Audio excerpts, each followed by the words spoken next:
भट्टनायक ने रस के स्वरूप के विषय में कहा जी, उसके विषय में इन्होंने प्रतिपादन किया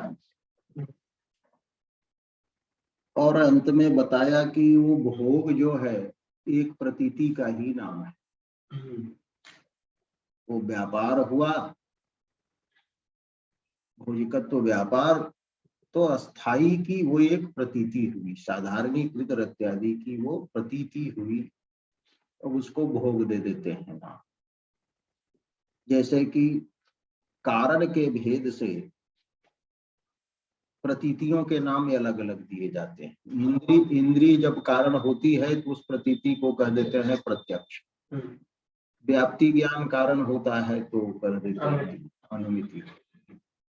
सादृश्य प्रतीति होती है तो मिति कहते हैं। अब उस पर आगे कहते हैं कि अत्र उच्यते, इस विषय में कहा जा रहा है कि रस स्वरूप एव तावद विप्रतिपत्तयः प्रतिवादिनां, प्रतिवादियों का, विरोधियों का रस के स्वरूप के विषय में ही विवाद है, वैमत्य है, अनेक विप्रतिपत्तियां हैं। तो इसमें क्या विप्रतिपत्तियां हैं वो बताते हैं। तथा ही कह करके कि अनुकार्य में रहने वाला, अनुकार्य में रहने वाला जो स्थायी भाव है वही विभाव, अनुभाव और व्यभिचारी भावों से पुष्ट होता है और रस कहलाता है। तो विभावादि भी परिपुष्टः अनुकार्यगतः स्थायी भावः रस शब्देन उच्यते। एक ये हुआ मत कि पूर्वावस्थायाम यह स्थायी, पूर्वावस्था मतलब हुई वासनावस्था में सूक्ष्म रूप से जो रामादि अनुकार्य में स्थित स्थायी भाव था, स एव व्यभिचारी संपातादिना, व्यभिचारी भाव के संयोग आदि के द्वारा प्राप्त परिपोषः, प्राप्त परिपोषः येन सह मने परिपुष्टः, अनुकार्य गतः एव जह स्थायी भावः स एव रसः। तो अनुकार्य में रहने वाला ही वो है, वो रस कहलाता है। अब कहते हैं कि जब अनुकार्यगत रस है वो लौकिक है तो उसको नाट्य रस क्यों कहते हैं। अष्टौ नाट्य रसा स्मृता कहा, तो नाट्य रस वो क्यों है। तो कहा नाट्ये तो प्रयुज्यमानत्वात् नाट्य रस इति केचित्, कि नाट्य में वही रस अभिनय के द्वारा दिखाया जाता है, इसलिए इसको नाट्य रस होता है कि नाट्य के द्वारा हम उसको जानते हैं, इसलिए उसको नाट्य रस कहते हैं। और जो तत्काल राम के समय जो होंगे, मतलब वहां पर लोग, और जो रामादिगत इत्यादि का ज्ञान किए होंगे वो तो प्रत्यक्ष प्रमाण से किए होंगे, और सहृदय है वो नाट्य के द्वारा ही करता है। तो नाट्य तो प्रयुज्यमानत्वात् नाट्य रस उच्यते इति केचित्। तो केचित् का मतलब हुआ ये इनका है भट्ट लोलट का। तो भट्ट लोलट का सिद्धांत इन्होंने बताया कि पूर्वावस्था में तो अस्थाई भाव है प्रत्यादि, लेकिन जब व्यभिचारी आदि के द्वारा वो पुष्ट हो जाता है तो वो कहला जाएगा रस कहलाएगा। यही अंतर। अनुकार्यगत स्थायी की रसता का विवरण करता है। तो उसमें भी अस्थाई व्यपदेश होगा केवल जब वो वासनावस्था में रहे, संस्कार रूप में रहे, व्यभिचारी परिपोष से पहले। हाँ पोष, हाँ व्यभिचारी संयोग से पहले।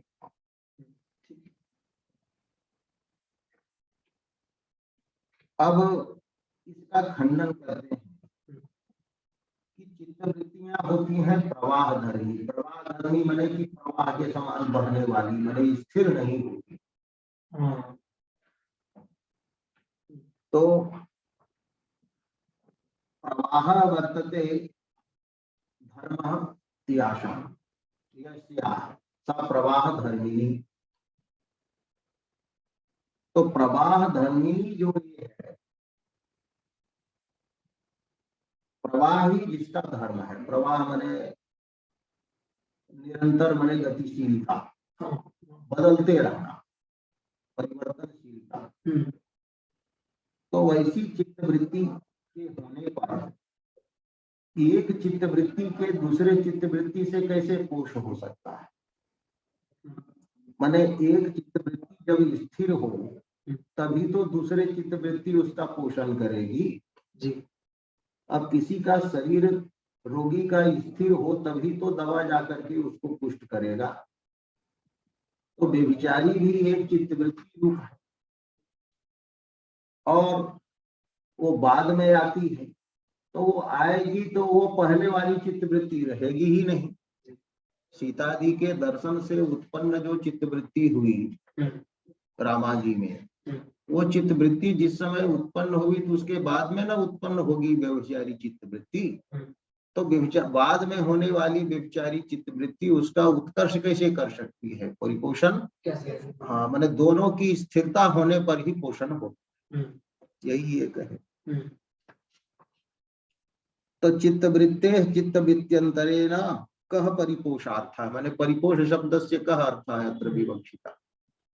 प्रवाह धर्म शब्द से प्रत्यय करेंगे ना, मतलब यही। हाँ हाँ हाँ, तो पहले हम प्रवाह धर्म डालेंगे कर्मधारय से। हाँ हाँ, प्रवाह चासो धर्म। हाँ, माने प्रवाह धर्म यस्या, ऐसे भी कर सकते हैं। हाँ हाँ हाँ, पर यही है, यही है। प्रवाह का धर्म तो ये है नहीं चित्तवृत्ति, प्रवाह है धर्म, वही प्रवहित होना। तो प्रवाह धर्म यस्या साफ होना चाहिए वस्तुतः प्रवाह धर्मा, क्योंकि धर्माद अनिच केवला, तो अनिच प्रत्यय होता है। तो प्रवाह धर्मन्याम होना चाहिए, धर्मनी होना चाहिए। जी जी, सुधर्मा बनता है। हाँ हाँ, लेकिन ये प्रवाह धर्मा शब्द बना रहे, चाहे प्रवाह धर्मिणी बना रहे। हाँ, प्रवाह धर्म जब बनाएंगे शब्द तभी न होगा। तो पहले तो इनके मत में करना पड़ेगा कि प्रवाह चासो धर्म, प्रवाह धर्म, और प्रवाह धर्म अस्ति अस्या इति प्रवाह धर्मिणी। तो बहुव्रीहि करेंगे तब वो वाला प्रवाह धर्म, हाँ हाँ, ये बनने लगेगा। तो इसलिए यहाँ पर पहले कर्मधारय हम करेंगे, कर्मधारय करके प्रवाह धर्म पद बना लेंगे और फिर करेंगे। हाँ, अब इसमें एक दोष ये आता है कि कर्मधारय यदि हम यहाँ पर कर्मधारयात मत्वर्थीय है, कर्मधारय से मत्वर्थी प्रत्यय नहीं होता है। बहुव्रीहिश्चेत तदर्थ प्रतिपत्ति कर, बहुव्रीहि यदि कर दीजिए और मत्वर्थी का अर्थ बहुव्रीहि ही बतला दिया, अच्छा, तब तो फिर आप नहीं करेंगे वहां। तो दो दो वृत्तियों के करने से गौरव है ना। एक एक बहुव्रीहि करते हैं तो एक वृत्ति होती है बहुव्रीहि समास, और इसमें दो वृत्तियां करनी पड़ती हैं, एक कर्मधारय करना पड़ता है और फिर तद्धित वृत्ति भी करनी पड़ती है। तो दो वृत्तियों में गौरव है, इसीलिए ये नियम है कि न कर्मधारयात मत्वर्थीया। अब पीताम्बर वान प्रयोग नहीं होता है कि पीतम च इदम अंबरम पीताम्बरम और पीताम्बरम अस्ति यस्य इति पीताम्बरी, या पीताम्बरवान नहीं होता है, तो वही हो जाता है। तो होगा ये कैसे?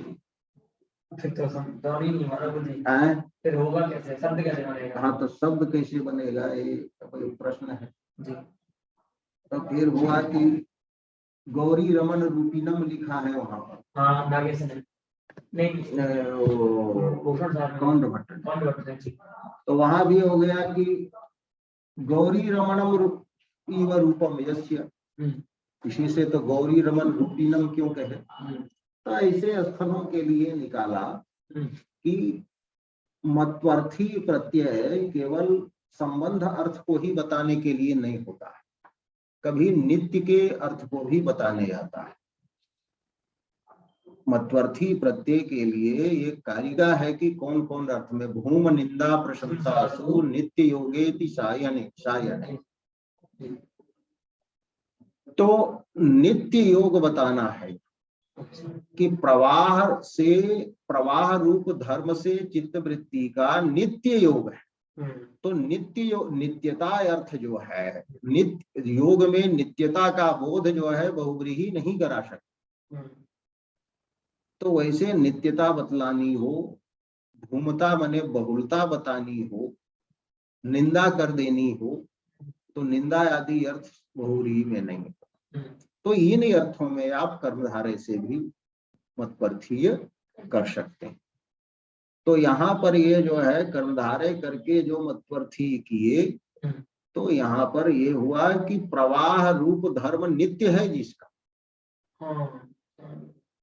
और यदि होता बहुव्रीहि की प्रवाह धर्म यस्यासा, तो इससे प्रवाह रूप धर्म के साथ चित्तवृत्ति का जो संबंध है वो नित्य है कि अनित्य है ये प्रतीत नहीं होता, निश्चय न प्रतीत नहीं होता।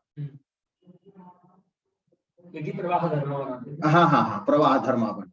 अब पीताम्बर, तो ये जरूरी नहीं है कि पीला कपड़ा बराबर वो पहने ही रहे। तो वो कर सकते हैं नित्य योग पीताम्बरवान, लेकिन ऐसा होगा नहीं। हाँ, न प्रयोग नया नित्य योग यदि आप इष्ट हो तो विवक्षा पर न सब होता है, तो यही इसीलिए प्रवाह धर्मिन्या में लिख रहे हैं। तो प्रवाह धर्मिन्याम चित्तवृत्तौ चित्तवृत्ते चित्तवृत्त्यंतरेण कह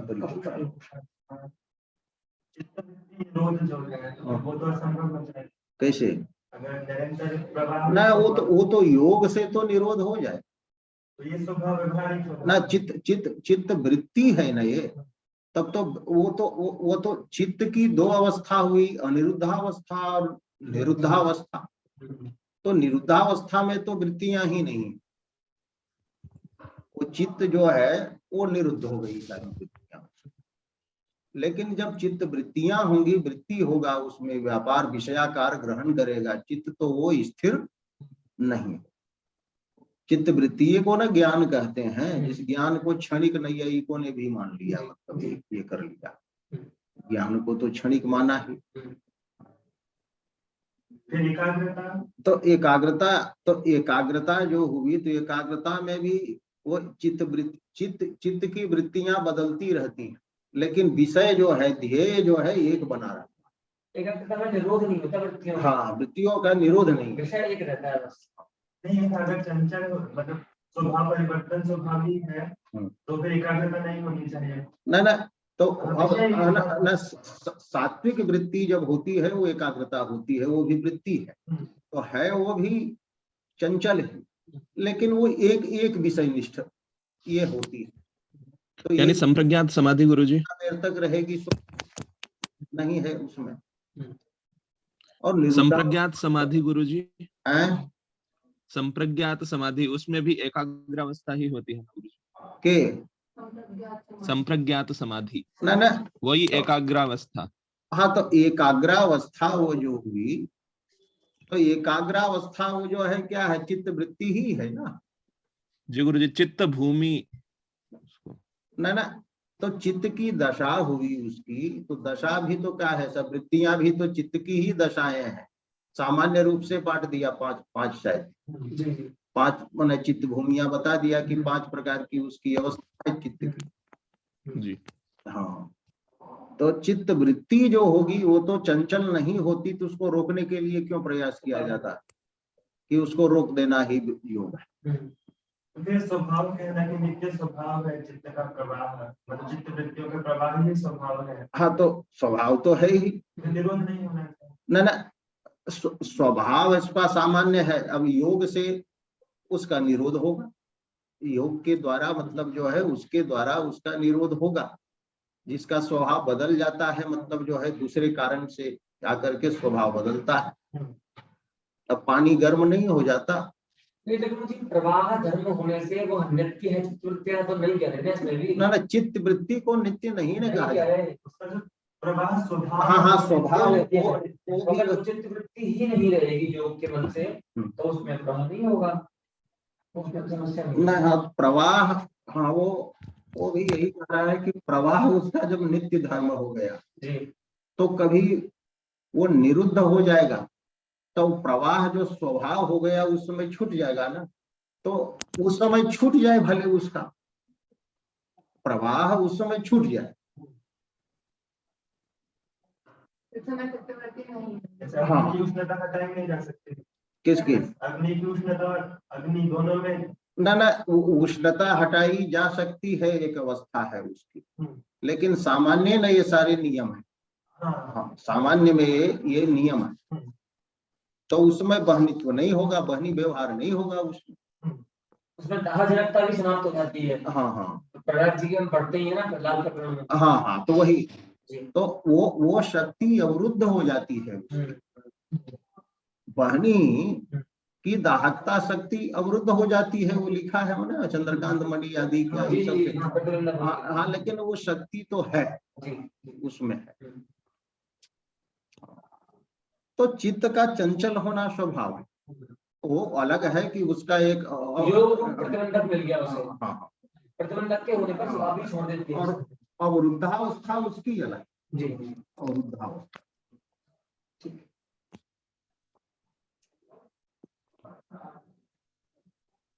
और ये कहा कि जैसे विस्मय है, जी।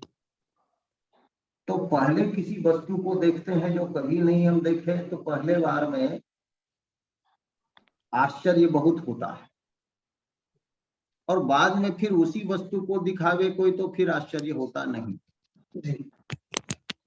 पहले कोई इष्ट का नाश होता है तो शोक बहुत तीव्र होता है, और बाद में वो धीरे धीरे कम जाता है। क्रोध भी पहले अपराध के ज्ञान के बाद क्रोध पारापर रहता है और बाद में कम हो जाता है। तो इनका तो बाद में व्यभिचारी भावों से परिपोष क्या होगा, ह्रास देखा जाता है इनका। अब रति का भले आप परिपोष कर सकते हैं, लेकिन विस्मय शोक क्रोधादेश क्रमेण तावत न परिपोषा, कि उनका परिपोष होता ही हो ही नहीं सकता, क्योंकि ये प्रथमावस्था में ही तीव्र होते हैं और बाद में कम होते जाते हैं। इति नानुकारी रसा, तो अनुकारी में रस ये नहीं।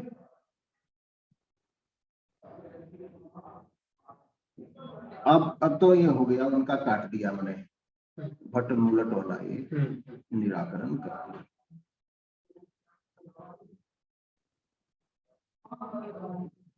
और है अनुकर्तरी च तद्भावे, अनुकर्ता जो है नट, उसमें उसकी स्थिति माने कि उसमें ये रत्यादि आ जाते हैं।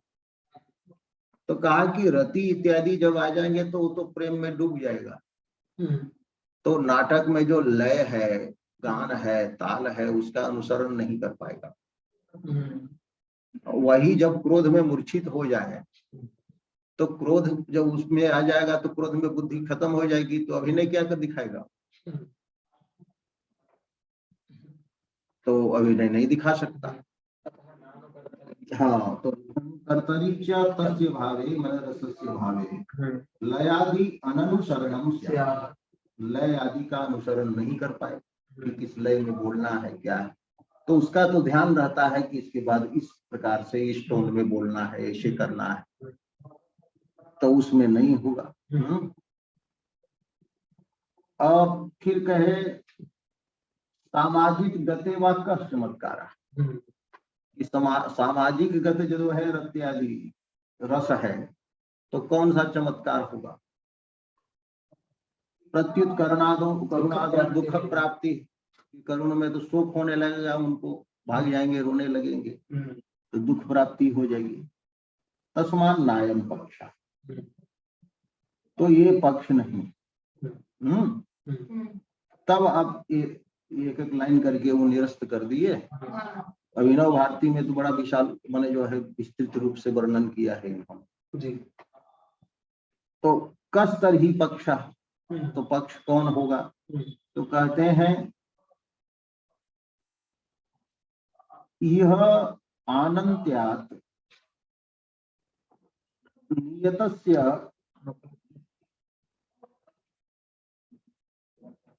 अनुकारः न शक्यः निष्प्रयोजनश्च।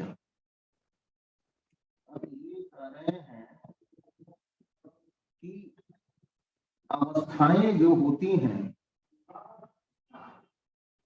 वो अनंत होती है, बदलती रहती है। तो किसी नियत अवस्था का अनुकरण किया ही नहीं जा सकता, और उसका अनुकरण भी करना जो है सो ये प्रयोजन रहित है। और उनमें यदि विशिष्टता की प्रतिपत्ति मानी जाए, कि विशिष्टता की प्रतिपत्ति होती है कि ये शोकवान है राम, रत्यादिमान है राम, तो रत्यादि के वैशिष्ट की प्रतिपत्ति यदि हम माने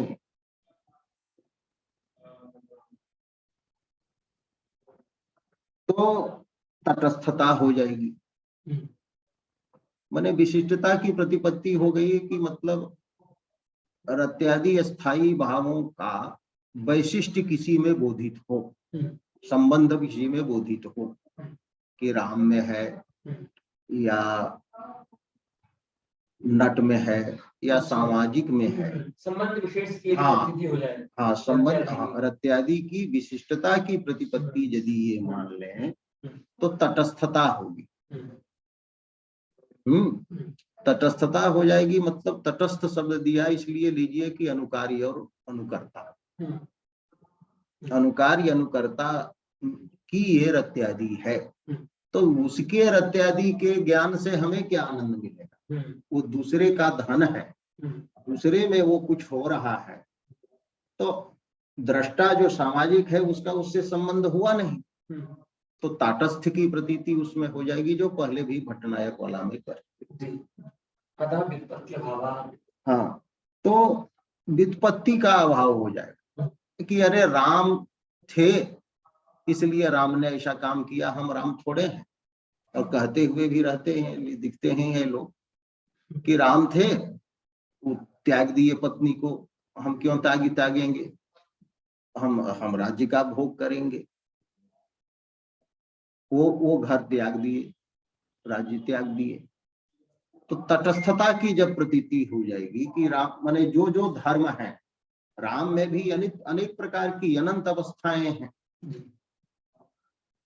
रतिहास शोक आदि अनेक प्रकार की हैं, बाल वृद्ध यौवन आदि अवस्थाएं हैं, तो उनसे विशिष्ट राम की में तटस्थता का बोध हो जाएगा, तो सामाजिक को व्युत्पत्ति नहीं होगा कि हमको ऐसा करना चाहिए, हमें ऐसा करना चाहिए, ये बोध नहीं है। यही हुआ।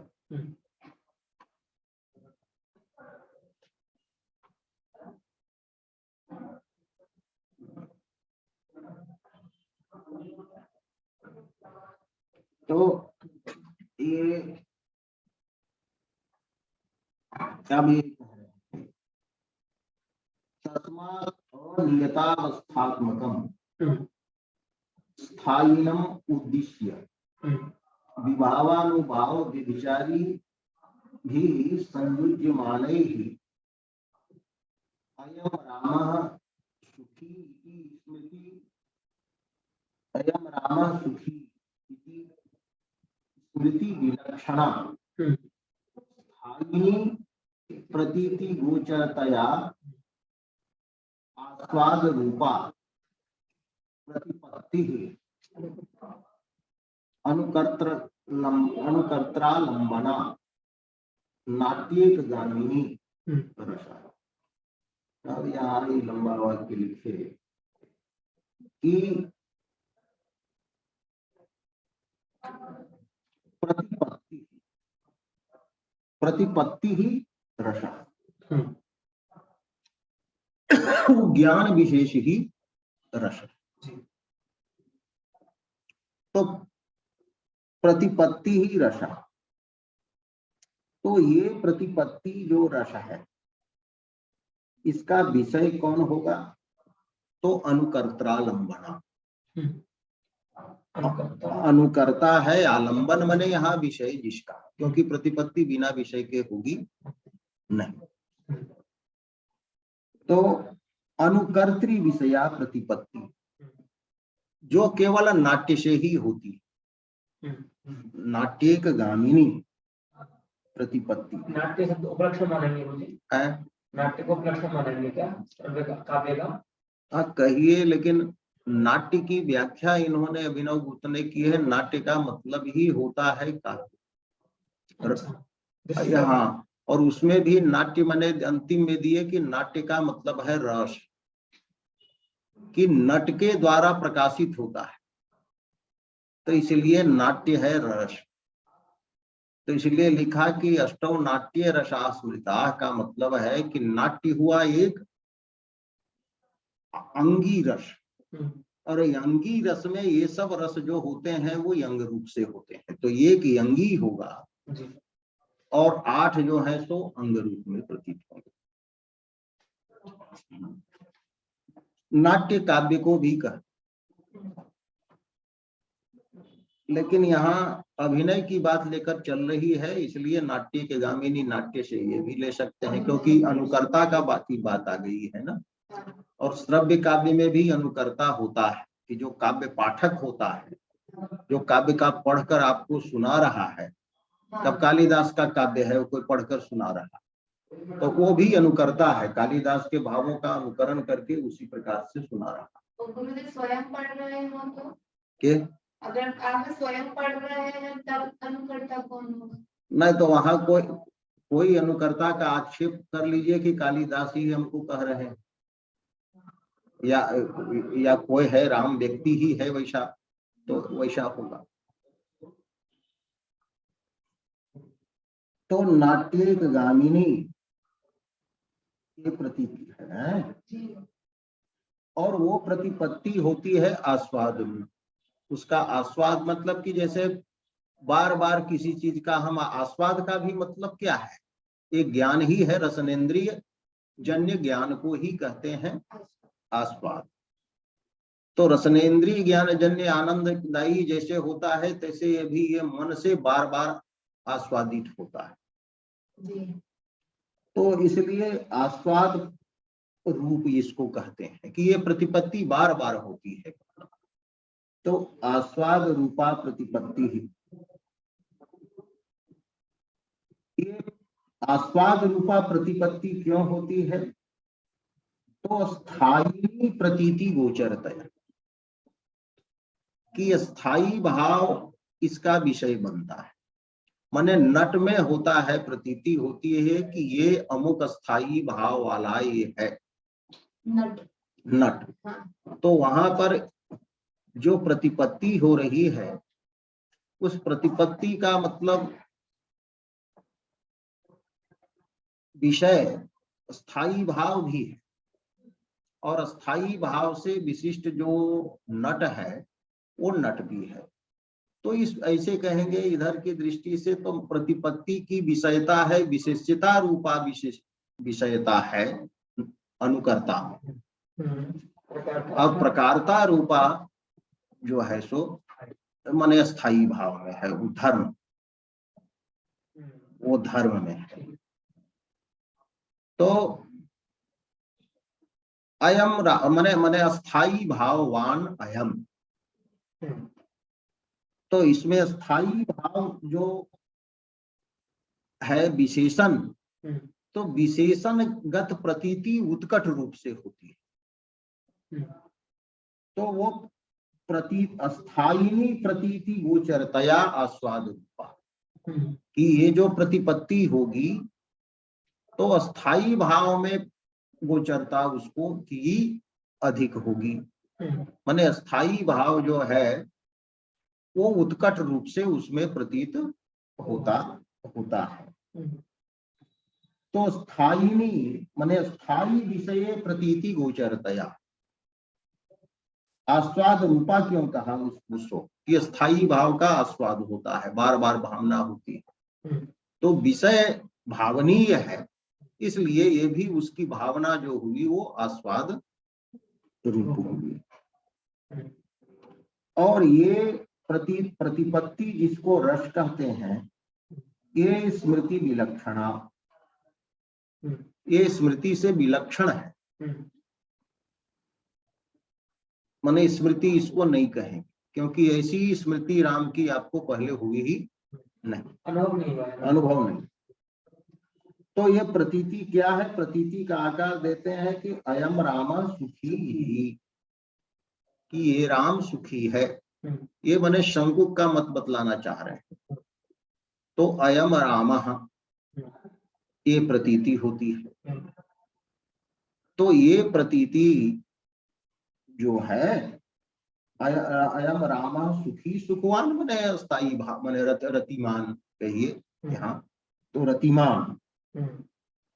और ये स्मृति से विलक्षण है और स्थायी भाव का को गोचर अधिक बनाने के कारण आस्वाद रूप जो है, और अनुकर्ता को भी जो आलंबित करती है, माने विशेष्यता संबंध से उसको भी, माने विशेष्यता रूप विषयता से गोचर उसको भी करती है, और नाट्य गामिनी है। प्रतिपत्ति के विशेषण। हाँ, प्रतिपत्ति के। और ये प्रतिपत्ति होती कैसे है? तो कहा विभावानुभाव व्यभिचारी भी। और कैसे विभावानुभाव व्यभिचारी है? तो संयुज्यमान, संयुज्यमान है, माने एक एक से नहीं होगी, विभावात प्रतीति नहीं होगी, सुखी नहीं, दुखी भी हो सकता है, क्योंकि वो लिखा है ना कि काव्य प्रकाश में कि सभी को के रहने पर नियत रस की प्रतीति होती है। और ये प्रतीति होती है विभाव अनुभाव संयुज्यमान है, विभावानुभाव व्यभिचारी भी। तो विभाव अनुभाव व्यभिचारी जो है संयुज्यमान, ये संयुक्त होते हैं। तो इनके संयुक्त होने का उद्देश्य क्या है? तो उद्देश्य है स्थायी की प्रतीति कराना, नट में स्थायी की प्रतीति कराना। तो स्थायिनम उद्देश्य संयुज्यमान, विभावानुभाव व्यभिचारी भी, स्थायी भाव को।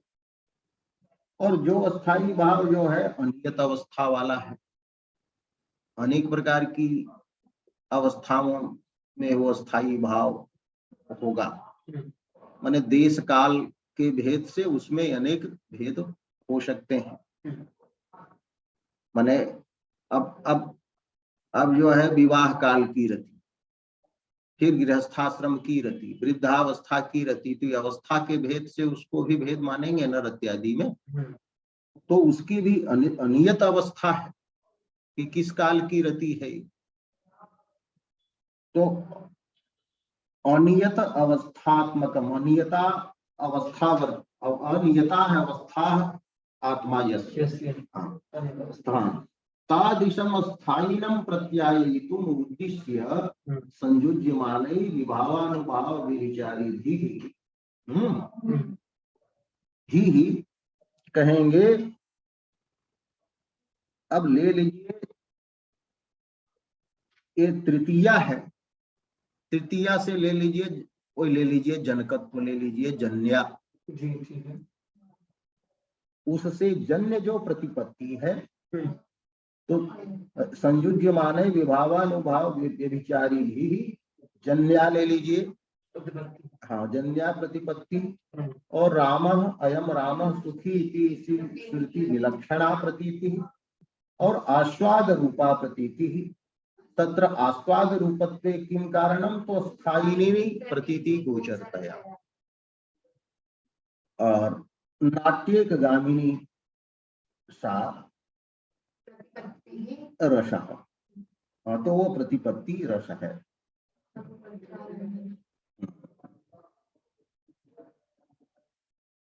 अब ये अस्थाई की ये जो प्रतीति है वो किसी दूसरे आधार की अपेक्षा नहीं रखती। हाँ, सच न व्यतिरिक्तम आधारम अपेक्षा। तो किसको, तो किंतु अनुकार्या भिन्ना भी मते नर्तके, अनुकार्य से राम से अभिन्न रूप से माना गया जो नर्तक है उसमें आस्वादयिता सामाजिक, आस्वादयिता सामाजिक होता है। इति एतावन अधः कि एतावत मात्र मतलब ये जो है सो ये हाँ हाँ एतावन मात्रम अधः। अब रस यहाँ कहे ना, रस के बाद स कह दिए, तो स से अब रस ले रहे हैं, प्रतिपत्ति लेंगे तो सा तो होशा हो जाएगा कि सच व्यतिरिक्तम आधारम न अपेक्षते। हाँ हाँ ठीक है कि इतना ही होगा कि अनुकार्य से भिन्न नर्तक में नर्तक में आस्वाद करने वाला होता है सामाजिक। अदह माने ये मत जो है एतावन मात्र, ये मत इतना ही कह रहा है। अच्छा, हाँ, तो अदह जो है तभी लगेगा है, इतना ही है। इसलिए अब यहाँ देखिए नाट्य रस शब्द का समास बदलते जा रहे हैं। पहले कहे कि नाट्य प्रयुज्य मानत्वात् नाट्य रस इति किंचित्, अब ये शंकुक वाला पक्ष ले लिए। तो इस पर ये कह रहे हैं कि तेन नाट्य एव रसः, इससे क्या हुआ कि नाट्य एव रसः, कि रस जो होगा वो नाट्य में ही हो, न अनुकार्यादिषु, अनुकार्य आदि में रस नहीं होता। तो नाट्य एव रसः क्योंकि नटे एव प्रतीयमानत्वात्, कि नट में ही न प्रतीत होता है वो, इसलिए नाट्य एव रसः। हाँ हाँ, तो असल भरत ने लिखा तस्मा नाट्य रसा स्मृता, तो नाट्य रसा का ये सब व्याख्याकार अपना अर्थ लगा रहे हैं कि नाट्य में ये प्रयुज्यमान होता है तो रस अनुकार्य, लेकिन नाट्य में भी इसका अभिनय के द्वारा प्रदर्शन होता है, इसलिए इसको नाट्य रस कहा। तो नाट्य प्रयुज्यमान रसः, नाट्य रसः, तो वहां पर मध्यम पद लोपी समास कर दिए। अब यहाँ पर किए कि नाट्य रसा, और उसमें भी अभक्षण न्याय से एव लगा दी कि नाट्य एव रसः होगा, नाट्य में ही रस होगा। इसी के मत को महीन भट्ट आदि ने जो है माना है कि विवाह अनुभाव विचारी सब नाट्य में ही होते हैं, इसलिए नाट्य ही में ये है। रस पदार्थ जो होगा सो नाट्य में ही होगा, लोक में रस पदार्थ नहीं कहा जाता। हाँ हाँ हाँ, और अनुकार्य आदि में आदि से ले लेंगे, सहृदय आदि में वो नहीं होता। इति केचित, लेकिन शंकुक का तो अनुमति बाद था ना, तो इसमें अनुमान कैसे? ना अब आप जो है प्रतीति कह दिए ना, आप लगाइए कि वो प्रतीति कौन सी। स्मृति विलक्षणा प्रकृति, अब तो स्मृति कह दिए, स्मृति नहीं, प्रत्यक्ष तो है नहीं, तो प्रत्यक्ष है ही नहीं, तो अनुमिति है नहीं आएगी है। तो वही जन्या कहिए उसको, प्रतिपत्ति को, या कहिए उससे जो ज्ञाप्य होती है, एक ही बात है। माने धूमे न बहनिमान पर्वता, तो धूमे न में तृतीया तो ज्ञाप्यत्व में करेंगे ना कि धूमे न ज्ञाप्य, या ज्ञान को यदि लेंगे तो लेंगे कि धूमे न या धूम ज्ञान जन्या वर्तते प्रतिपत्ति। हाँ, धूम ज्ञान से जन्य प्रतिपत्ति होती है। वहां हेतु होगा तो कौन हेतु होगा? तो स्व ज्ञान के द्वारा जो दूसरे का ज्ञान का जनक। तो धूम स्वज्ञान से बहनी के ज्ञान का जनक होता है, बहनी का जनक तो कोई है नहीं वहां।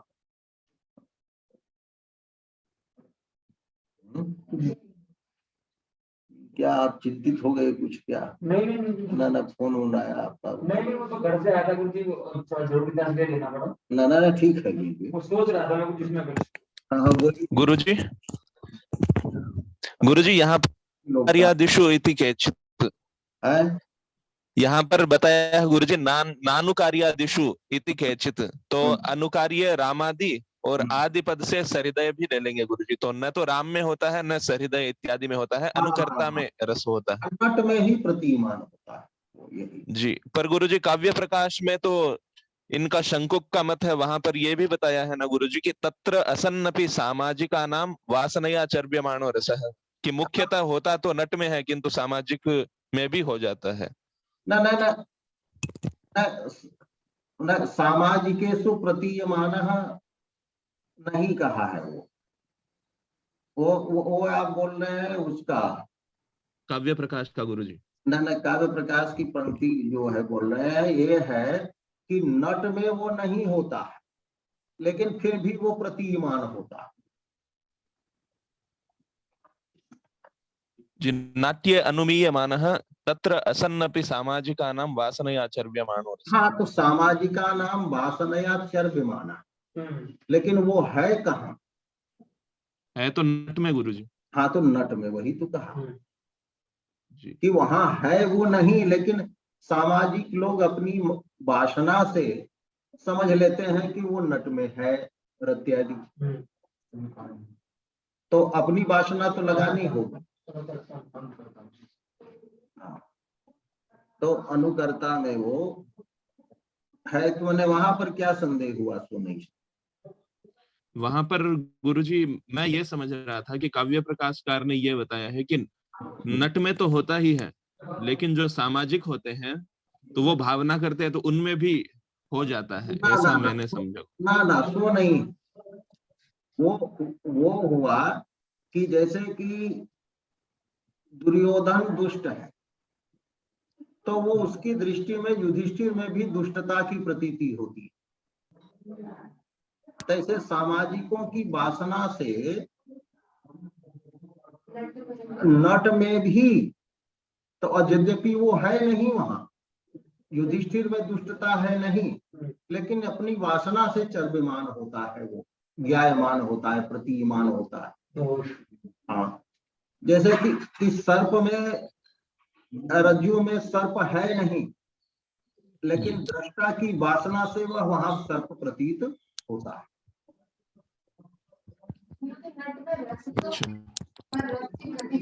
ना है नहीं,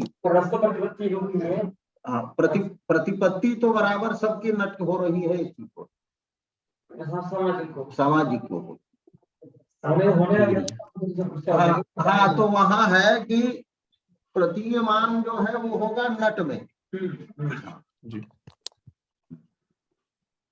और भट्टलोलट में कहा कि तद रूपतानुसंधानात नर्तकेपि प्रतीयमाना,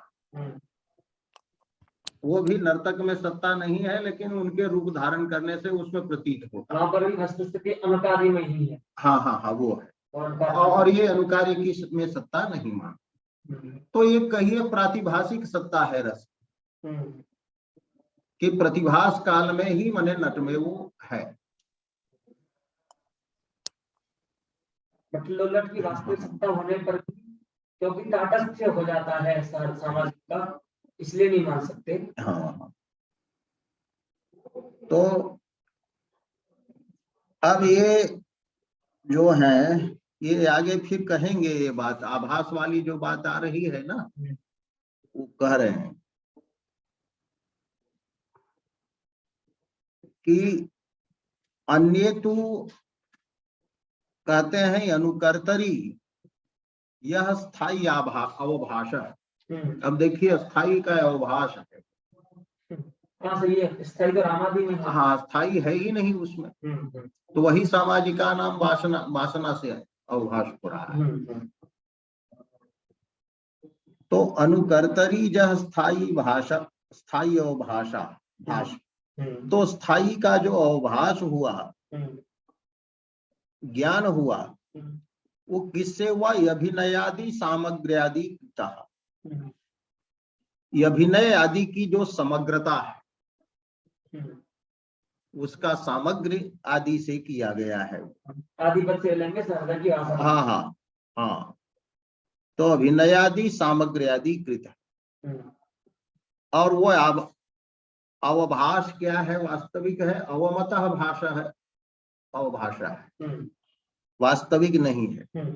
कैसे? भित्ता विव हरितालादिना स्वाभाष। अरे चित्त तुर्गन न्याय जो कहे हैं वो वही वाली बात वो अपनी भाषा में बांध करके मम्मट ने कह दिया कि एक भाषा में एक वाक्य में कह दिया। तो भित्ति पर जैसे हरिताल आदि जो रंग है उससे अश्व का अवभाष हो जाता है।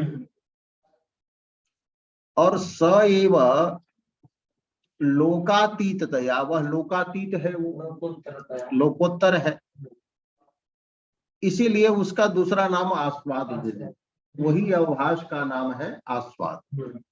तो आस्वादा पर संज्ञा प्रतीत्या, आस्वाद है दूसरा नाम जिसका ऐसी प्रतीति से रस्यमान, वो रस्यमान होता है। आस्वाद्यमान होता है। इति नाट्याद रसाः नाट्य रसाः। अब कुछ लोगों ने कहा कि नाट्य से होने वाला वो रस।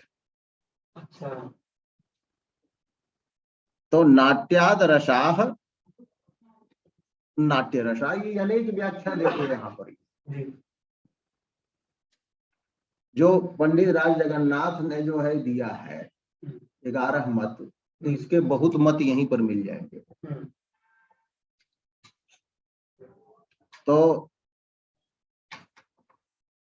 नाट्य से होने वाले रस नाट्य रसा, ये अन्य का। अब ये कौन कौन है सो नहीं पता चलेगा। पहले वाला तो शंकुक हो गया, और ये भी शंकुक से कुछ मिलजुल रहा है ही, क्योंकि उनके मत में भी तो ये तत्र असन्नपिन है।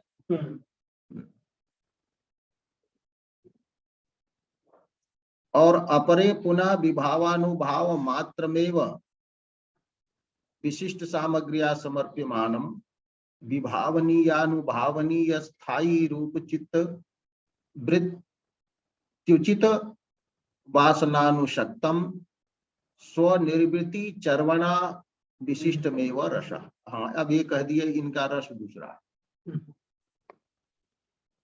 कि विवाह अनुभाव को ही केवल रस है।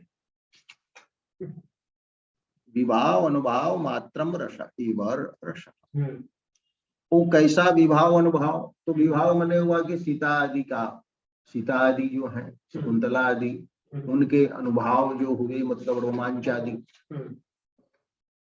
जो क्या होते हैं, विशिष्ट सामग्र्या समर्प्यमानम। विशिष्ट सामग्री माने विशिष्ट कारण हुआ, काव्यगत काव्य का शब्द हुआ, नट का अभिनय हुआ, तो अभिनय आदि से जो बोधित होते हैं, बोध्यमान जो है, जो बोध के विषय हैं, और जो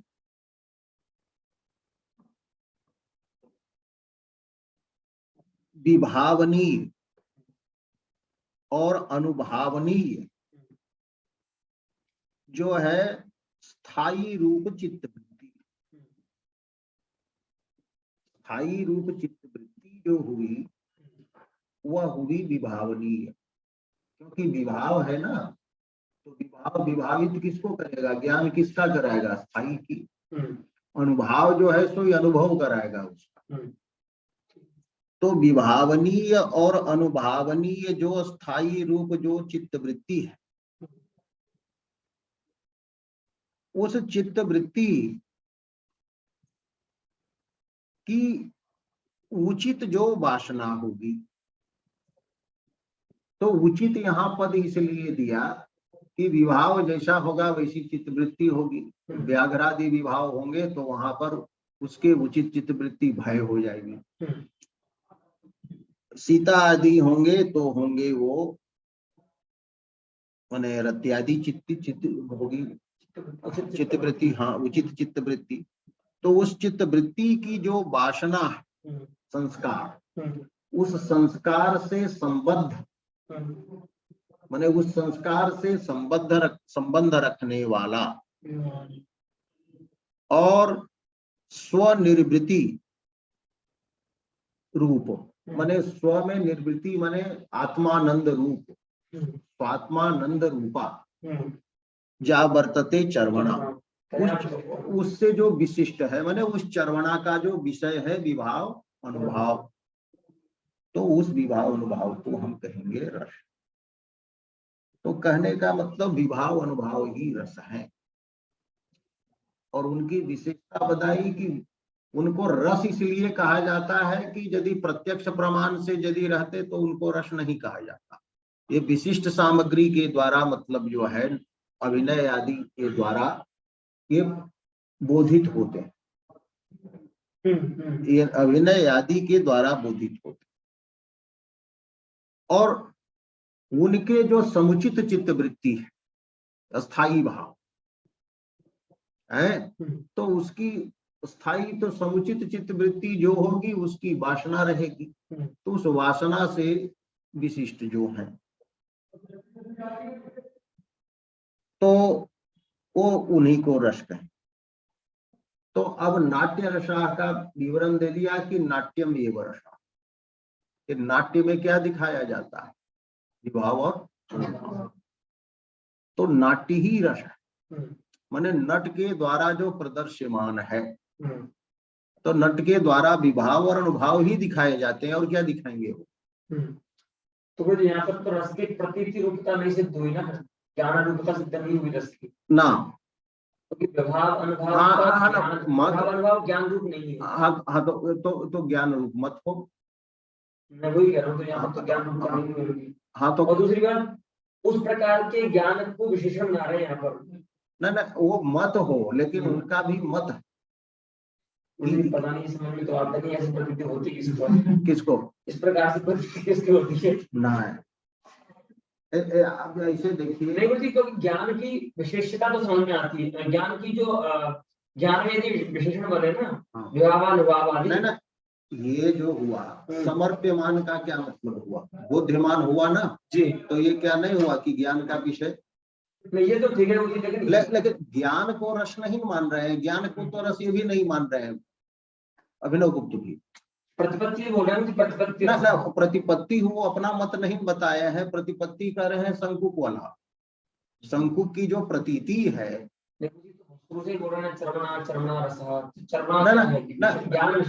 चरवना रस कहाँ कहा है इन्होंने,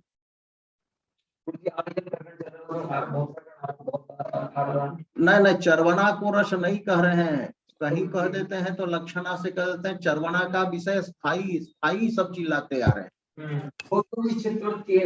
के कहा तो जो हो तो एक चित्तवृत्ति का दूसरे चित्तवृत्ति से आस्वाद होगा। ज्ञान जो है किसके ज्ञान का विषय हो, ज्ञान किसके विषय, ज्ञान का, हाँ तो अपर ज्ञान हुआ ना, तो एक चित्तवृत्ति का विषय दूसरे चित्तवृत्ति होगी, जैसे अनुव्यवसाय का होता है। हाँ अनुव्यवसाय छोड़िए ना, ये न्याय वाला छोड़ दीजिए, यहाँ चलेगा ही, हाँ वो चलेगा ही, यहाँ नहीं, यहाँ होता है नहीं, ज्ञान का विषय वहाँ पर ज्ञान होता है। हाँ नहीं, बहुत कहते हुए प्रतीत होते हैं कि नाटक देखने गया, पूछा कि क्या देखा जी, कहा कि मत पूछिए, इतना सुंदर सीता जी थी ना, इतना सुंदर राम जी थे, और हम तो रो गए कि क्या वो राम जी क्या रो रहे थे, ये कर रहे थे। तो विभाव अनुभाव ना वो बोल रहा है, अनुभव विभाव अनुभाव का ने किया, तो वो जो भी जो आचार्य कह रहा है तो किसी अनुभूति के आधार पर कह रहा है। ऐसे तो सारे दर्शन बेकार है, अंतिम में परम तत्व में कहेंगे कि बेकार है, लेकिन ये विचार जो चल रहा है तो वो जो है सो किस आधार पर वो कह रहा है, क्या ऐसा अनुभव होता है। तो आपका प्रश्न था कि अनुभव क्या ऐसा होता है, तो अनुभव ऐसा होगा, विभाव अनुभाव को ही स्थूल रूप से वो समझ ले।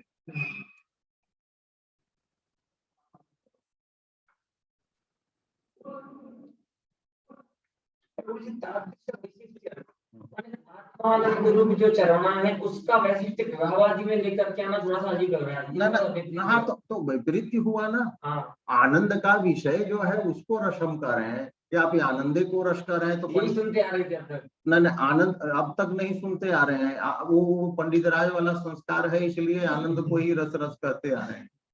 या आप काव्य प्रकाश वाला बोल रहे हैं कि अस्थाई भाव रस स्मृता, अस्थाई भाव सचेत साम, तो रसता मेति मतलब, हाँ तो रसता मेति मतलब क्या हुआ, चरवणा विषयता मेति, आस्वाद विषयता मेति, यही तो कहते हैं। तो विवेचन करेगा ना कुछ, आपको किसको भी लगे। अब विषयता कहा ज्ञानान्यः पदार्थः विषयतां गन्तुं समर्थः। तो ज्ञानमपि ज्ञानस्य विषयताम् एति। अतः एव अहं वदामि, यः विषयताम् एति सः रसः, तर्हि ज्ञानं विषयताम् एति सर्वदा, अतः ज्ञानं रसः। तो किम ज्ञानम, सब ज्ञान रस नहीं हो जाएगा। देखो ही विभावानुभावो रसतां न एतः विषयतां न एतः, कहिए नहीं आएंगे। रस पदार्थ जो कह रहा है, आप विवाह अनुभव की कल्पना रस को छोड़कर अलग नहीं कह सकते हैं। हाँ, तो रस को से अलग नहीं रख सकते जी। वो भरत ने कहा है कि रस से ही सब भाव अलग अलग किए गए हैं, केवल विवाह अनुभव व्यभिचारी की जो ये कल्पना है ना, ये अपोद्धार बुद्धि है कि अस्थाई ये है तो ये है, ये बताने के लिए व्याकरण में जैसे पद पदार्थ आदि की कल्पना किसी को करते हैं, तो ये अपोद्धार बुद्धि से ये अलग किए गए, इसीलिए समझ नहीं आता। हाँ, रसाद भावा व्यवस्थिता है उसका। वो देखिए अभिनव भारती कहेगा रस से ही रस ही है वो, और रस से अलग अलग उनको समझाने के लिए किया। क्या आत्मा को आप समझा सकते हैं शरीर को छोड़ करके कहीं पर? आप शरीर विशिष्ट ही ना आत्मा को आप समझा सकते हैं, ये कर सकते हैं। तो ये एक विवेचन मतलब ये बात की, और रसास्वाद के लिए ये वैभव गुप्त को ये पढ़ने की जरूरत नहीं है। वो तो जितना पढ़ करके रसास्वाद करने जाएगा तो वो तो सुकुमारवती को क्या लाभ होगा उसमें। नाट्य में अभेद हो गया ना। अरे विशेषण भाव का अंतर है ना कि चर्वणा विशिष्ट विभावादि रस। अभी तक ये था कि विभावानुभाव विचारी विशिष्ट जो चर्वणा है इत्यादि की, वह रस था। अब यहाँ पर मैं वही बोल रहा हूँ, विशिष्ट विशेषण भाव का व्यत्यास कर दिया है, जो कि थोड़ा सा नया लग रहा था सुनने में। तो ये पंक्ति को ध्यान नहीं रखते हैं। स्वाकार इव अभिन्नोपि गोचरीकृता, जैसे विज्ञानवाद में है बौद्धों का कि ज्ञान ही घटपट आदि के रूप में विषय रूप से भाषित होता है, तैसे ये ज्ञान में जो है आपका उसी को मतलब रत्यादि भी जो है ज्ञान रूप ही है, माने चित्तवृत्ति रूप है तो ज्ञान रूप ही है, लेकिन वो विषय भी होती है। हाँ, ये समझ गया। अब हो गया अन्य तो शुद्धम विभाव कि शुद्ध विभाव ही नाट्य, वही सब लगेगा यार। नाट्य में हाँ, ये जो अपरे में लगाया ना, तो विशिष्ट सामग्र्या समर्प्यमानम विभाव स्थायी रूप चित्त वृत्ति चित्त वासनानुशक्तम विभावम रस, और अपरे शुद्धम अनुभावम केचित स्थायी मात्रम इतरे व्यभिचारिणम, और अन्य तत्संयोगम, अन्य उसके तीनों के संयोग को ही रस कर दिया। विवाह अनुभाव व्यभिचारी का संयोग जो हुआ वही रस हुआ। अब तीन द्रव्य रख लिए और बना दिए आप एक रस, प्रपानक पाना में शरबत बना दिए, तो संयोग वे ना रस है। तो वो कहा, एक कहा अनुकार्य रस,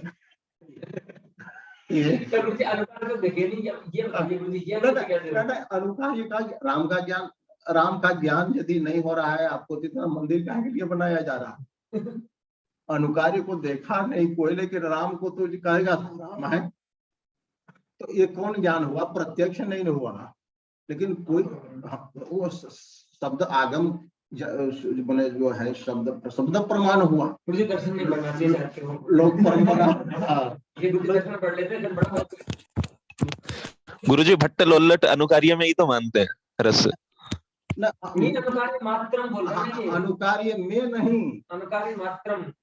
तो विभाव जब होगा रस, तो अनुकार्य कहने में क्या जा रहा कि राम जी ही रस है, रामायण में राम ही रस है, सीता राम ही रस है, क्योंकि उन्हीं वो रस्यते इति रस है, तो राम का ही आस्वाद में सब ले रहे हैं। हमारी चरवणा के विषय कौन है? राम। रसनेन्द्रिय ग्राह्य जो होता है उसको लोक में रस कहते हैं, तो मन रूपी इंद्रिय से ग्राह्य राम है, तो राम ही रस है, राम जी को ही हम रस क्यों नहीं मान जी। तो अनुकार्यम केचन सकलमेव समुदायम, अब सारे समुदाय को ले लीजिए, है कि सब मिला करके आहु इत्यलम मोहना। अब अभी तो इनका बाकी है इसमें, अपना तो बताएंगे। हाँ अपना बाकी है ना, तो ये होगा, तो ये हाँ अब अपना बता देंगे। हाँ, और ये यही वाला सब सारांश लिख करके अभिनव गुप्त बनाए।